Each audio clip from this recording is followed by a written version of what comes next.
Hi, I'm Nancy O'Neill, and welcome to Suncoast FYI. Today we welcome Stephen Rodriguez, the CEO of Nathan Benderson Park, the Sarasota Downtown Merchants Association's Executive Director, Ron Soto, and Dr. Jill Kirk, the Medical Director for the Humane Society of Sarasota County, right here on Suncoast FYI.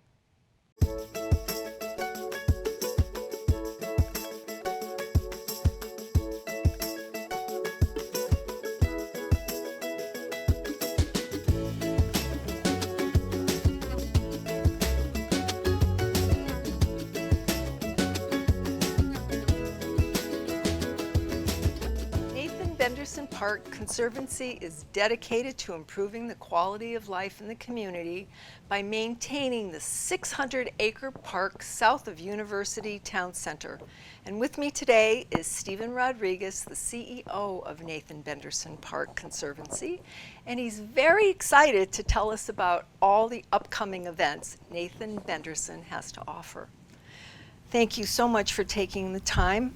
Just from reading through your questions, I see you're very busy with you and your team getting ready for all of the upcoming events.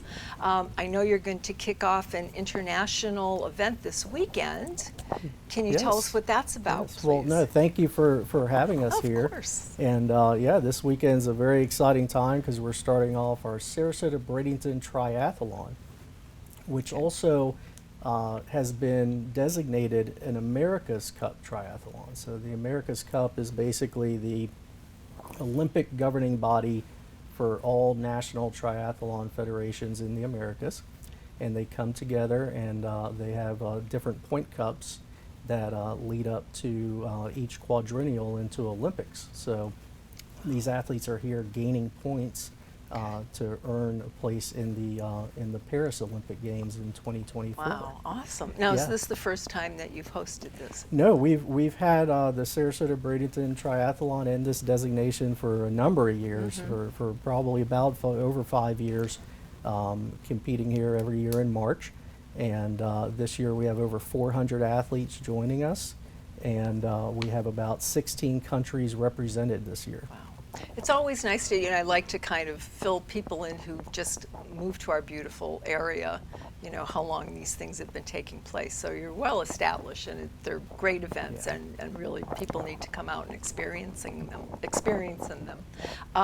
There's a lot of other events that you have coming up throughout the summer. So if you take us through a couple of those, what's coming up after this? Absolutely. One of the things that we're really known for at Nathan Benderson Park is rowing and paddling events, but really we're so much more than that. So immediately after the triathlon's done, we're literally turning the venue over for a jazz festival all next week. And then we also have our spring break summer camps, which is next week is Spirit of America camp that's happening at the same time. And then we go into a very, very busy April schedule. Every single weekend in April we have events, starting off with what we call FIRA, which is the Florida Intercollegiate Rowing Association's state championship. So that's all of the colleges in Florida get together and they have a state championship that's April 1st and 2nd. And to show the flexibility of the facility on the second day of that competition on April 2nd, we're also doing a second rowing regatta, which is the Florida Scholastic Rowing Association's West Districts, will be happening right on the other side of the lake. So at Nathan Benderson Park, we have a 2,000 meter course, which is on the west side, and then a 1,500 meter course on the east side. So you'll get to see a lot of action on April 2nd of rowing happening right next to each other. You must have an amazing logistical team, because that's a lot of moving parts. We have a great hard-working team, and then we turn around and we go into Florida Scholastic Rowing Association's sculling championships that following weekend. And then 2 weekends later is their sweep championships. And squeezed in between there's a new event coming this year for us, and that's the Big Ten Invitational Rowing competition will be happening. And then we wrap up the month of April with our sup and run competition that'll be happening out there. So, and then May gets even more exciting. with a U.S. Rowing Southeast Regional Championship, and also the NCAA Women's Rowing Championships for Division 1, 2, and 3. That's very exciting. That's very exciting. June, we have a U.S. Rowing Youth National Championship event. And then really in July, we kind of finish up the season with an International World Championship for Dragon Boat. Those are amazing. Those I have seen. And yes, they're quite spectacular. Quite spectacular. And fireworks. Yeah, as well. yeah. So right before, we like to add excitement at the park, right? And challenges. So right before we get set up for the International Dragon Boat Federation World Club Crew Championships, we're still going to have our annual MVP fireworks on the lake, celebrating Independence Day. We do it a day early on July 3rd.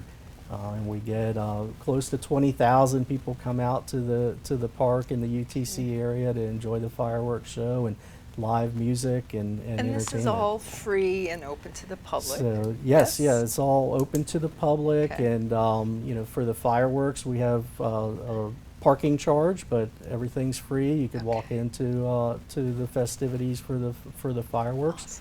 Awesome. The World Championships as well is not a ticketed event, so anyone from the community can come out and welcome all of these international club crews Great. that are coming to visit us. We have 13 nations represented for that event. Okay.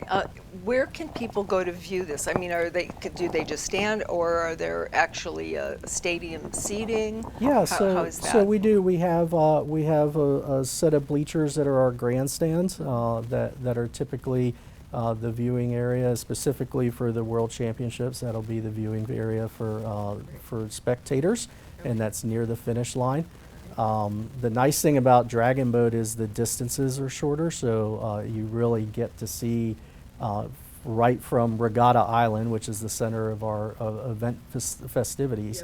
You can see the start all the way to the finish, and the other fun event that most people don't realize, that they have a longer distance for Dragon Boat, and that's 2,000 meters, but they don't go in a straight row.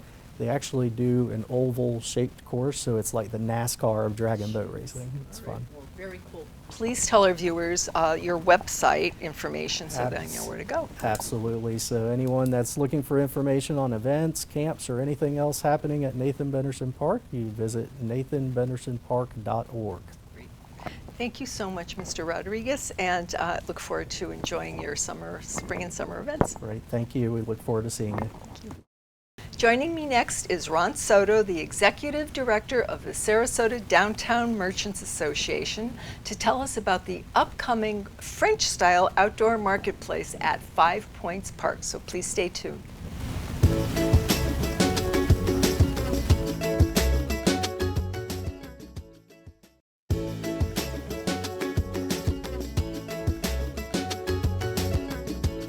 March 19th is the beginning of the 9th biannual La Marché Bohemian Marketplace at 5 Points Park. And here to tell us about what the marketplace offers to downtown Sarasota is Ron Soto, and he is the Executive Director for the Sarasota Downtown Merchants Association. Welcome back. Welcome back to, having the marketplace, because everybody enjoys it. And tell our viewers, for those who aren't familiar with it, where it is and what they can expect. Well, it's in beautiful downtown Sarasota at 5 Points Park. Doesn't get any better than that. No, it's a beautiful setting. It's right there under the big clock and all the oak trees. So even if the sun's out and shining or whatever, it's still nice and cool because the oak trees there are giving us all the shade. There you go. So Great. Beautiful setting, and it's a unique type of thing. What La Marché actually means, it's taking things that are old and repurposing them to something new. Okay. I've gotten a lot of stuff over the last 9 years that we've been doing this. I've got little yard art that I've got, like a flamingo that was made out of all old tools from your yard, so shovels and clippers and stuff like that. So they made unusual things, things that you're not just going to see at every Yeah. other craft venue, we have many lovely craft Usually venues. it's one of a kind, so Yep. when you get something, you got something really unique. There's a guy that's been there in the past that has old car parts, like the headlights off 47 cars, and he would make table lamps out of it. Jeez. Again, was pretty neat stuff. So it's a great setting. It's unique. And then we have Michelet, who is a romantic French singer, and he sings in French. So it's perfect for the venue. And he'll be strolling around throughout. Well, he stays the... in one spot Okay. because it's amplified. Okay. But you not only get the beautiful setting, the unique artwork, but then you have a little mini concert too from Mr. Monique. So you can kind of break it up because there's so much to see. You have almost 50 artists, from what I understand. We have 50 artists this year, and it's neat because a lot of them come back every single year. Well, but it's a great it's always show. unique stuff that they bring. Yeah, it's a great show. Now, tell us again. It's at Five Points Park. What time is it taking place, Ron? 5 Points Park. It goes from 10 till 4 on Saturday, and if you haven't been to it, you can always park where the parking is over at the 5 Point or the Palm Avenue parking garage. You could also park at Whole Foods. So there's a lot of parking there that you can come in and really enjoy yourself. It really is convenient. I mean, you know, it's just so lovely there to take a little stroll past all of the other, you know, venues that they can check out after they go to the marketplace. Yeah. If they're not all carried out with all of their goodies from there. Now, let's get back to the Sarasota Downtown Merchants Association. How does this benefit? I know that, you know, the vendors pay you a fee, and what do you do with that? I know it benefits the community, but tell us how that all works. Well, we do several different events all through the year, and the money that we raise by these events, we put right back into downtown Sarasota. For instance, we put the Christmas ornaments up down there. That 46-foot high Christmas tree that's in Wow. 5 Points Park, that belongs to the merchants. We put all those Christmas ornaments up so that the public can enjoy them. I know you started that because I worked with you back then. That was a while back, wasn't it? That was.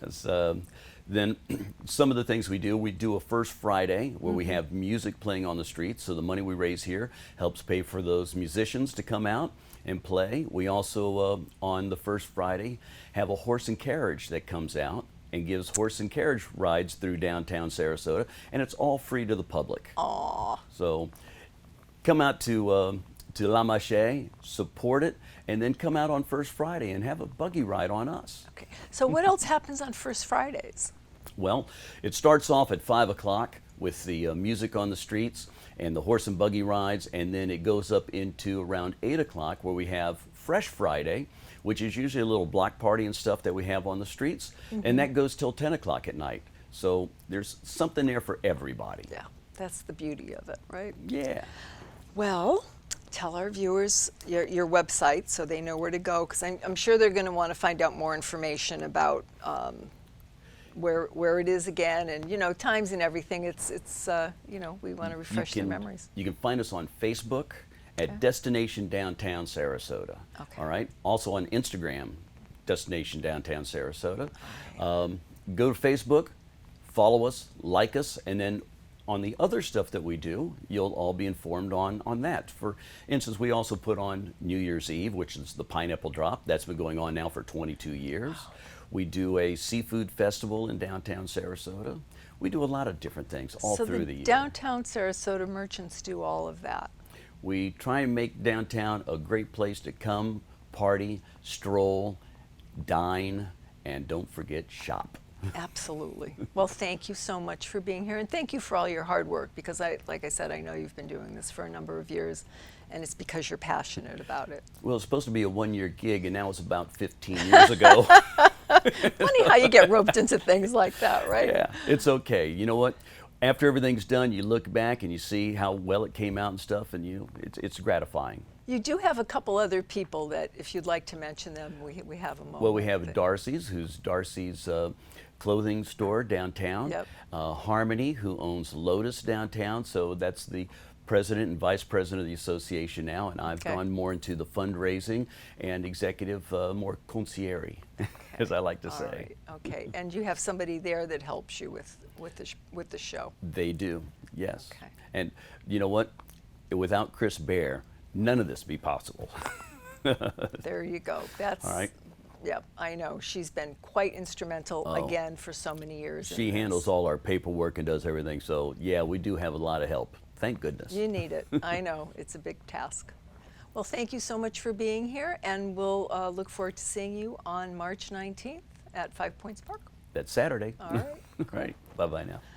Up next on Suncoast FYI, we sit down with Dr. Jill Kirk, the medical director for the Humane Society of Sarasota County, to talk about kitten season, so don't go anywhere.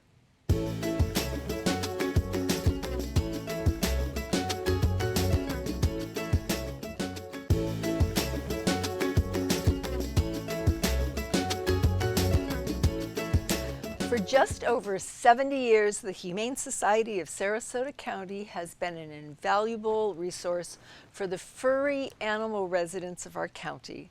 And here with me today is Dr. Jill Kirk, the medical director for the Humane Society, and she has a very important time of year to tell us about. It's a very critical time for our little furry friends. It's kitten season. It is kitten season. Okay. Yes. What is kitten season, and do we have a specific time of the year that happens? Sure. So kitten season is, generally speaking, when cats are starting to reproduce and having kittens out in the world. On average, cats can have about 3 litters per year. Sometimes they can have even more, sometimes my. fewer. Yes, lots and lots of kittens. We say that people reproduce like rabbits, but maybe reproduce like cats is Oh, a better gosh. phrase, because they can have 8 to 9 kittens per litter. They can do that 3 times a year if they're not spayed and neutered, obviously.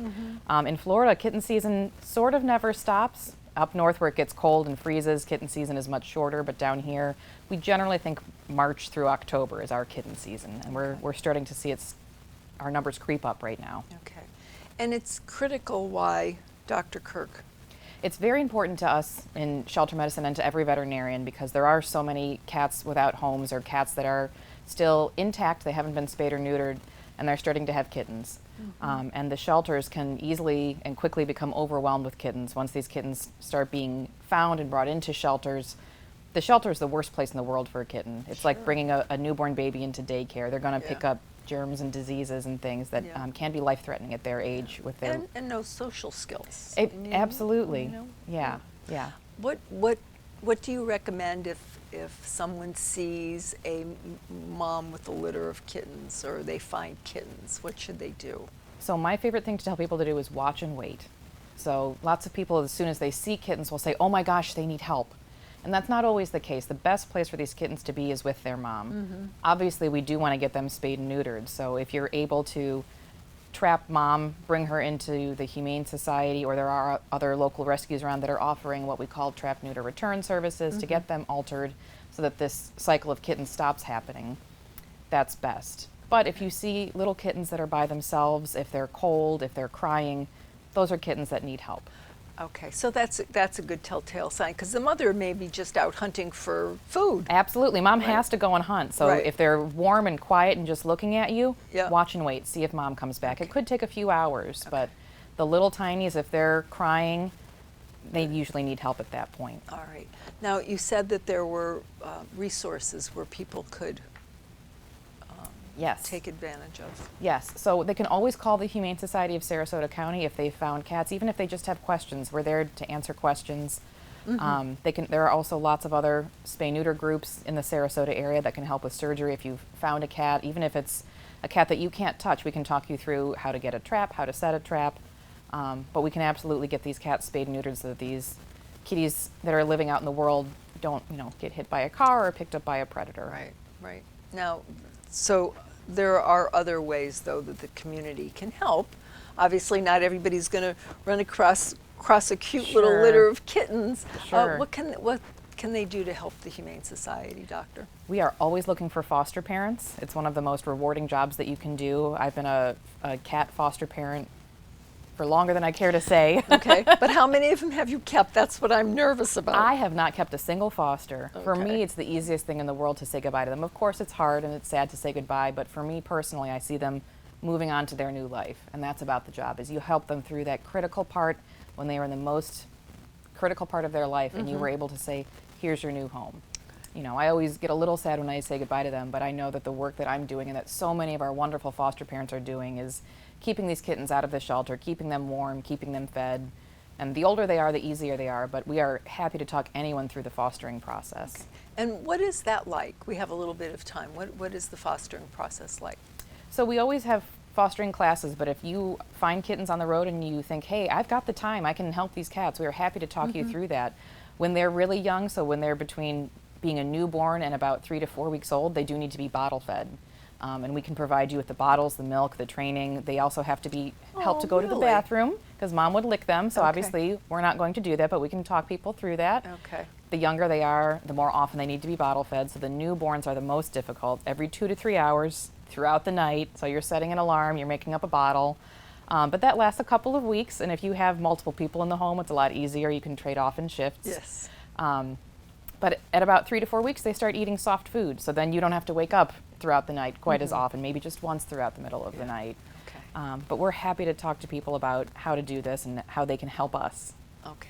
Wonderful. Anything else that you'd like to share with our viewers about the Humane Society in general? Sure. Well, we have our biggest fundraiser of the year coming up soon. It's called Paws on the Dance Floor. It's going to be April 8th, and you can find a lot of information on our website. Well, that is coming up quickly. It is. Okay. And where will that be taking place? That's at the Art Ovation Hotel in downtown Sarasota. Which is beautiful, It is. beautiful location. Yes. And will there be, is it like a dinner? I mean, dinner and dancing, dinner and... Dinner, dancing, fundraising. I believe we're probably going to have a silent auction at that as well. So lots of fun opportunities. And I'm sure we'll have animals there that everyone can meet and pet. And what is your website that our viewers can go to? Our website is hssc.org. Wonderful. Thank you for all of your wonderful help and service to our little four-legged friends. I mean, they're so vulnerable, and they, you know, they don't have anybody else to turn to. So thank you and your staff. Oh, well, thank you so much. It's our pleasure. See you again. Thank you. Okay. We hope you enjoyed the show today, and thank you for joining us on Suncoast FYI. If you would like to promote your nonprofit or community event, we would love to hear from you, and this is a complimentary service. Please call our producer, Adam Huntley, at 941-361-4645. To view previous episodes, go to snntv.com. I'm Nancy O'Neill, and we'll see you next Friday on Suncoast FYI.